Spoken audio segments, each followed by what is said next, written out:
From the office of Tom Cruise's masseuse, this is Kurt Berglund with an APBA Baseball Hall of Fame set unboxing, part 1.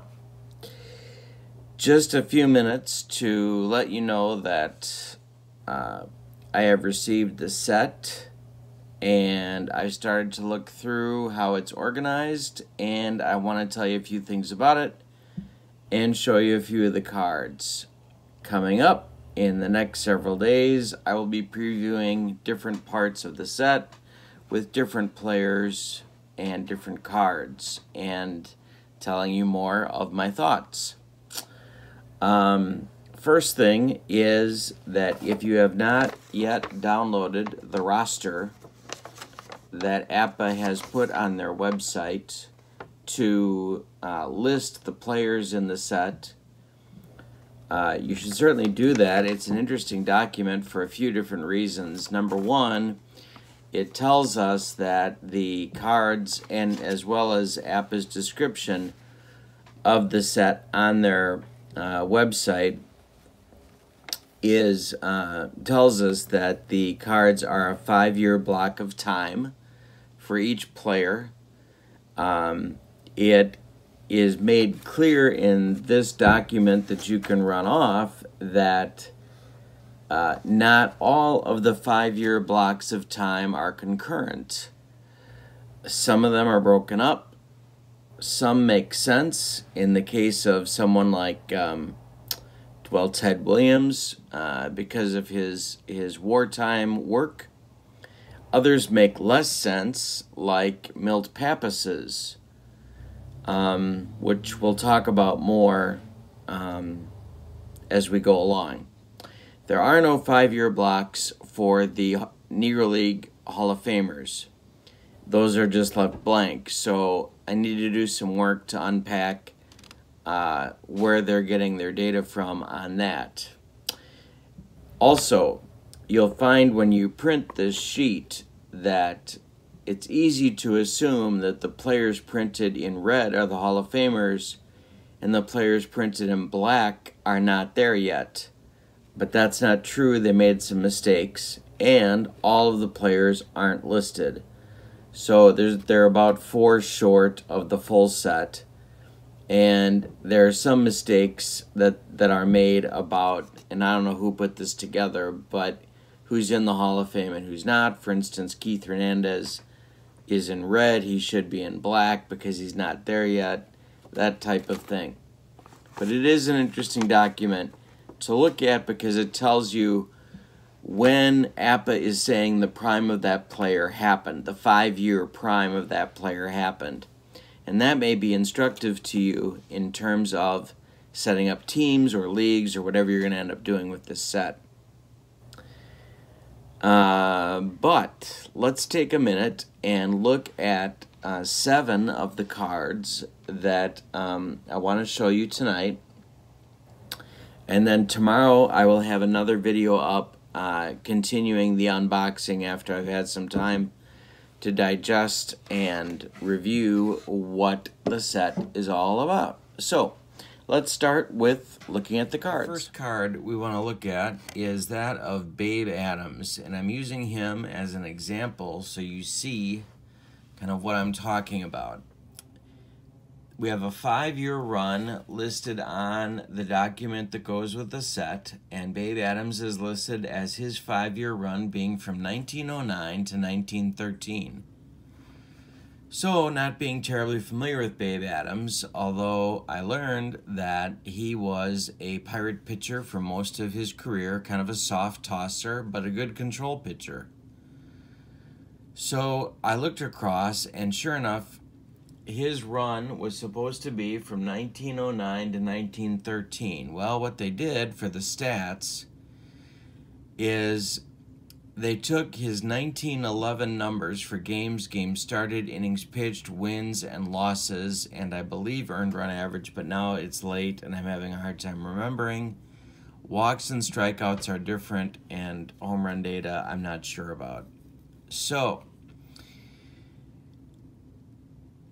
for each pitcher in the set, they are prorated for a full season. So the starting pitchers get around 40 games, typically around 40 starts. Some have 41 or 42, and some are lower in the 30s if they're a more modern pitcher. I'm thinking right now of David Cohn, who I think they gave 35 starts to in that part of the set. So a full season for a starting pitcher, they're saying, is right around 40. Now we know, of course, that pitchers before the turn of the century were pitching a lot more than 40 games per season. And so if you look at someone like Old Hoss Radburn, he's given, I'll give you another card to look at here, he's given a 42 and 41 set of numbers here for his season, even though he pitched a lot more often than that back in the 1800s. All right, so the data that you see, and I'm going to be checking for this later, the data that you see is not an average necessarily, but they're kind of picking and choosing from the 5-year run what reflects that player's ability within that run. But I'll have a better sense of that when I look at it and talk about it in the next video. All right, let's move on and talk about Satchel Page. They had a unique problem with the Negro Leaguers, and that is how do you prorate the stats in a way that would be accurate and come up with data that looks right? Well, we don't know the 5-year run for the Negro Leaguers because they're not telling us that. But what they came up with for Page was 43 games, 36 of them starts, 310 innings, a 24-11 record, a 235 earned run average, and 302 strikeouts, which lands him at a K for strikeouts and a Z for walks. We'll talk more about Satchel Page's numbers and how that season looks in the next few videos. Give you an example of a Negro Leagues hitter, Josh Gibson. Probably going to want to see his whole card, actually. Let's see here. Yeah, we'll do it this way. All right, so here's Josh Gibson, and the hitters are prorated for 162 games. Now notice that they have a J0, and that's true for the entire set. Okay, then they run across at the at-bats, and the homers are interesting that they came up with 42 for Gibson.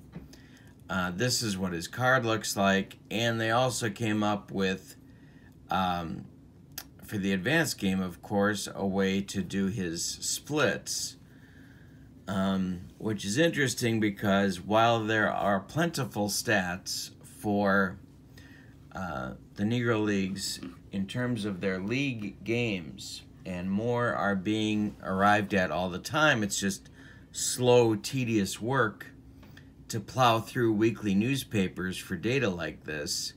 Figuring out splits is not something that's easily accessible, so this is likely a guesstimate. All right, next up, we'll take a look at Babe Ruth. Babe Ruth is given a 5-year run for his card from 1920 to 1924. They grade him a 2 at outfield. They give him an A pitching grade, of course, and this is something I want to talk about too. In terms of multi-position players, and I would take Pete Rose as an example, the 5-year run that they give for Rose is from 1972 to 1976, which is fine, and certainly he had wonderful years in there, won an MVP. But what they're doing is they're giving him credit during this 5-year run of 72 to 76 for being a first baseman and a second baseman when he didn't play those things in that 5-year time span. So for some of the players, they're plugging in these values, these positions, even though it didn't fall within the 5-year time frame that they're using. So if we go back to Babe Ruth, he was not a pitcher. I don't believe in 1920, and but they're giving him credit for that, so you can use him that way as you use these cards. 52 homers, 144 ribbies, a 370 average. I need to spend some time with the Babe's numbers and see kind of where that falls. And again, a J0. All right. One more from a little bit more recent is Ted Williams. Now, Ted Williams is an example of a player who has his 5-year run split due to his service. So he has 41 to 42, and then 46, 47, and 48, comprising the 5 years that make up this data. So we'll be looking for how that fits and where this kind of comes out. The 2 is an interesting number for his defense, and he certainly has a very good card. One more, we'll do 2 more, just for fun. The first one that we'll do is Sammy Sosa. And there are over 50 cards in the set. I counted, and I'm not sure I counted them right, but I think I got 57 non-Hall of Famers of the 335 in the set. And Sammy would be one of them. So, 59 homers. Now, his 5-year run goes from 1998 to 2002. So, and some of you probably know his lines better than I do, but 59 homers, 142 RBIs, and a 306 average. And this is what his card looks like, and the 2 is interesting for him as well. And the last one that we'll look at tonight is to take a look at Mr. Bonds. And so if you look at the data that they give us, Barry Bonds' run is from 2000 to 2004. They give him 58 homers and a 340 average, and they make him a 3. So I think there's a lot of interesting pieces there.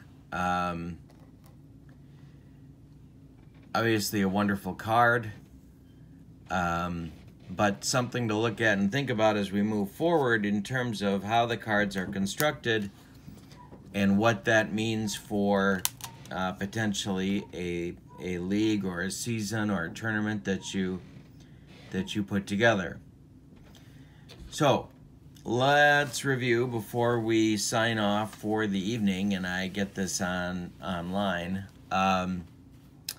We have a card set of 335, unless I'm miscounted somewhere. I have 57 non-Hall of Famers. They're using the best 5 consecutive seasons, with the hitters getting 162 games, and the pitchers getting a maximum, if you're a starter, in the low 40s. Now you're going to ask me about a relief pitcher. That does not hold true for the relievers. I'll show you one of the relief pitchers here, non-Hall of Famer, 84 games for Quiz, 129 innings, 230 earned run average.